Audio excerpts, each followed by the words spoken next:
This is Kojo Raps on TV. I'm here live in Las Vegas with the famous journalist, Mr. Rafael. How are you doing, sir? I'm doing great. Can't wait for the fight. I was going to say, starting to get excited now? Yeah, it's a big one. I was excited for the first one. Saw what happened in the first one, and now we got this one. It's even a bigger, more interesting fight this time around. So yeah, I'm excited, just like you guys. Yeah, and we saw the press conference yesterday. The tension started to raise a little bit more. But in your mind, who had the upper hand? I know it's not important always, but in your mind, who had the upper hand? You think anybody showed a bit of tension, a bit of nervousness? I think listen, these guys are they're seasoned pros, both of them. They've both been down the road before. They both had some big fights in the past. Obviously, this I think is probably the biggest, but I think they're both just anxious to get into the ring.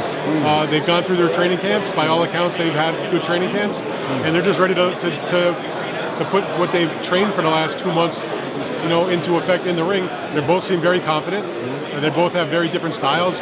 Fury says he's going to change his style and go towards Deontay Wilder. Yeah. Like Deontay, I don't know if he's telling the truth or he's just trying to dodge and misguide us, but we'll find out in the not too distant future. Yeah, and just on that point, in terms of the styles of the two fighters, in your opinion, who needs to make the greater adjustments to get the victory in this fight? I think it's got to be Tyson Fury.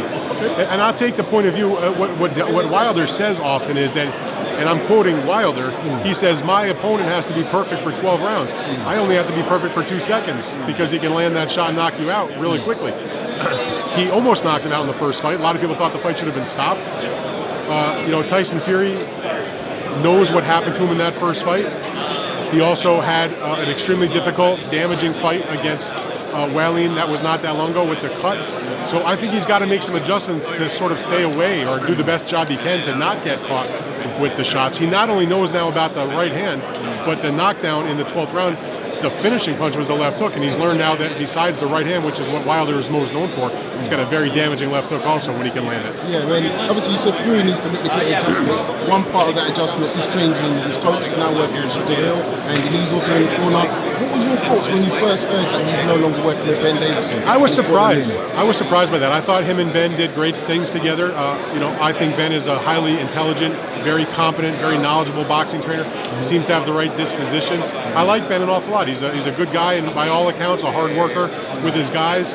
Knows how to not only be a boxing trainer, but sort of a psychologist on top of it. And Tyson Fury, they still have a good relationship from what they both said. But whatever the reason was, Fury decided he needs something different. And at the end of the day, the fighter's got to feel comfortable with the trainer. It's only up to him. It's not us, not you, not me. It's got to be a comfort zone for the boxer. And Javon Sugar Hill is somebody that he has known for a long time. Go back to the days when he trained a little bit, almost a decade ago at the Kronk Gym. Of course, Sugar Hill is the nephew of the great Emmanuel Stewart, who died a few years ago. Who was maybe one of the best trainers, if not the best trainer in the history of boxing. And they seem to have gotten together, and he likes what he sees. Andy Lee is his cousin. They've known and worked together and have respected each other for many, many years. So even if you say Ben is a terrific trainer and Sugar Hill is a terrific trainer, my personal viewpoint is it doesn't matter who the trainer is. I don't see Sugar Hill making any kind of dramatic changes in a seasoned, experienced fighter like a Tyson Fury when they've only been together for about 2 months.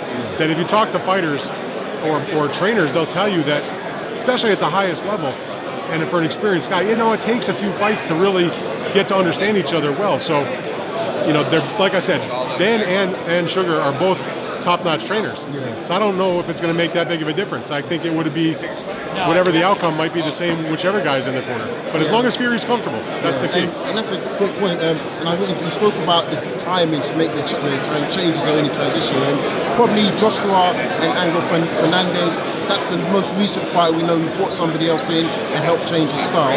Outside of Joshua, who else can you think of that's done similar to what Tyson did? I mean, there's guys that have changed trainers before bigger fights, but it's not a common occurrence, at least not at the highest level. Manny Pacquiao had a fight not that long ago where he split with Freddie Roach for the one fight to go against Matisse, but the guy that he had in his place was Boy Fernandez, who was his best friend and assistant for his entire career. So there wasn't a dramatic change in that fact. But in terms of going to a brand new guy, at least in terms of more recent times, I can't really think of one off the top of my head. Yeah, and I'm just going to ask you a question going back to the first fight. Jack Reese, who was the referee, he came out with a comment on the BT Sport documentary saying that whilst he was refereeing the fight, he felt that Wilder was clearly won the first 4 rounds. What's your take on that comment?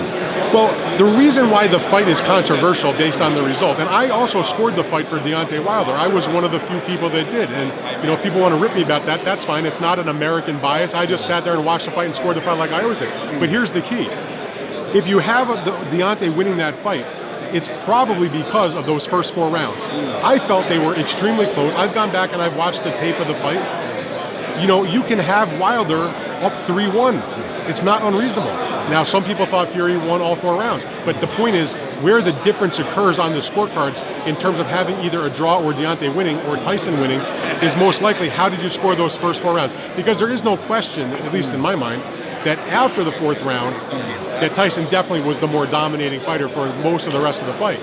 But if you've got Wilder up 3-1 and you give him the 2 knockdown rounds, and those are 2-point rounds, you can clearly have scores that are far different than having Tyson Fury win the fight. So, Jack Reese is not judging the fight, but it's his feel of the guy that's the closest to the action than anybody other than the 2 fighters. I respect his opinion. Yeah, no, that's a great point.